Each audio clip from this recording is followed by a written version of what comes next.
what went badly, I hate to say it, but it is a little bit of social endeavors, both romantic and friendships. So romantic, sure, needed to have a growth process. Absolutely. I acknowledge that because 2024, like I said, was a tough year. So 2025 was very much about embracing that side of me again. But I think I've sacrificed some friendships, not to the point of them dissipating, but in the pursuit of self-actualization, self-perfection, betterment, I've neglected some social relationships. Yeah.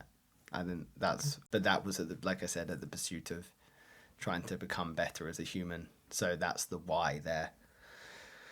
What lessons did you learn, Will? That's my overarching. I suppose that gives people a really nice, unique snapshot of who we are as people. Whether they're still with us, I hope they are. Maybe they're still with us, but in 5 years' time or 10 years' time, or maybe 1 year's time, maybe we blow up because we're just incredible people. Or maybe we never blow up because we're not incredible. But anyway. You can be an incredible person and not blow up. It just means that the content you make is fundamentally bad. That idea scares me. Yes, me too. So it was what I learned in 2025. I learned that subscriber count does not mean money. That was a still tough lesson, actually. You have all these preconceptions about what big YouTubers earn, and you look forward to that, and part of the appeal of achieving the certain subscriber count is the financial aspect. I won't have to worry about paying my bills anymore.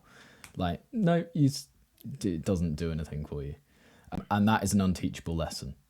As we're doing a Chris Williamson thing, he's got a thing of unteachable lessons. You can't ever persuade somebody that if they had 100,000 followers or 400,000 followers, that they would not be financially okay. No, it's true. I'm not. And it might be that my skill set isn't where it needs to be to make sales, or I don't have a product to sell, which I don't, which bugs the hell out of me. But the reality is I have a high subscriber count and I don't earn a lot of money. There you go. That's probably the toughest lesson, because so much of my self-worth was tied up in that. Yeah. And that's something we've explored together. Sorry, I know I cut you off there, but that's something we explored and will continue to, I'm sure, as we go on. So that's a very professional lesson that you've learned or learnt during this time. What about personal? Is there any lessons you've learnt personally throughout this year? Socially? What else has stuck out as something that you've taken away from this year? 2 big social lessons. The first one is the importance of spending time with your other half, not as a chore, but as you actually want to, and genuinely enjoying the time and allowing the mental space to do that. I'm saying this as a lesson that I'm still learning. I still feel the natural, like my brain is always busy. I'm always thinking about the next business thing. I just went to Newquay and I messaged you I gave you a call on the first day. You had done work on the day you arrived. Yeah. I mean, part of that is that just who I am, and that's okay? Yes. Also, how much of it is I should also try and separate so I can be there for the people in my life that aren't related to work. And, that's, something that I'm learning, but it's something that's now on my radar that wasn't before. The second one is these very podcasts. This is a lot of my socialization, if you look at it in the grand scheme of a week. And it's okay to put on pause the Will Taylor stresses and everything and have an open, deep discussion about whatever the topic is that day. And it's been a really fun way for me to understand myself on a deeper level. And also, I think pretty much going through that with you at the same time and getting to understand each other has been a really nice way of growing socially.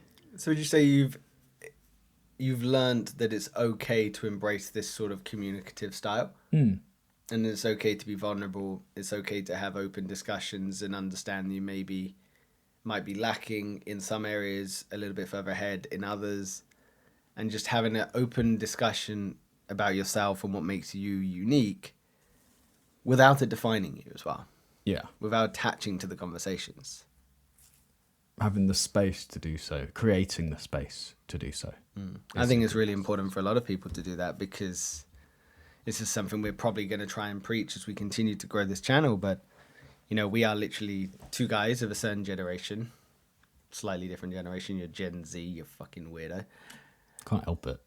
That's gross. But we've been maybe actively discouraged from having deep conversations.